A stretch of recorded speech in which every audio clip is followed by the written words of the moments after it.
सूचना और प्रसारण सचिव संजय जाजूहा कहीन है कि वेव्स में भाग लेवैया हर क्रिएटर स्टार बन के जावत है। श्री जाजूहा ए बात ला मुंबई में वेव्स के बेरा में एक ठिक सांस्कृतिक सत्र ला संबोधित करत हुए कहीन। ओमन create in India challenge CIC में भाग लेवैया संगीतकार मन के उल्लेख करें, जोन मन हा अपन प्रदर्शन के माध्यम ले भारत के मूल तत्व ला दर्शाए है।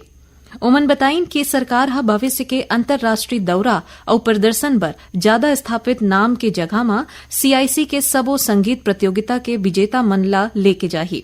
श्री जाजूहा बताइन कि वेव्सा ऐसे समय में अनूठा प्रतिभा ला आगू लाए में मदद करे है जब भारत में ऐसन हा पेशेवर बैंड के कमी हवय जो उनके वैश्विक मंच में मूल तत्व ला प्रदर्शित कर सके। आकाशवाणी समाचार ले विशेष गोठ करत हुए श्री जाजूहा कहीन कि वेव्सा निवेश, व्यापार, कला और संस्कृति पर एक अविश्वसनीय मंच बन गए है जो उन्हा खुद ला एक जन आंदोलन के रूप में स्थापित करे है। मुंबई में चलत world audio visual entertainment summit waves के आज समापन हुआ थे। आखिरी दिन फिल्म निर्माण ला लेके सत्र और सांस्कृतिक कार्यक्रम आयोजित करे जाते। 4 दिन के सम्मेलन के उद्घाटन प्रधानमंत्री नरेंद्र मोदी हा 1 मई के करे रहे।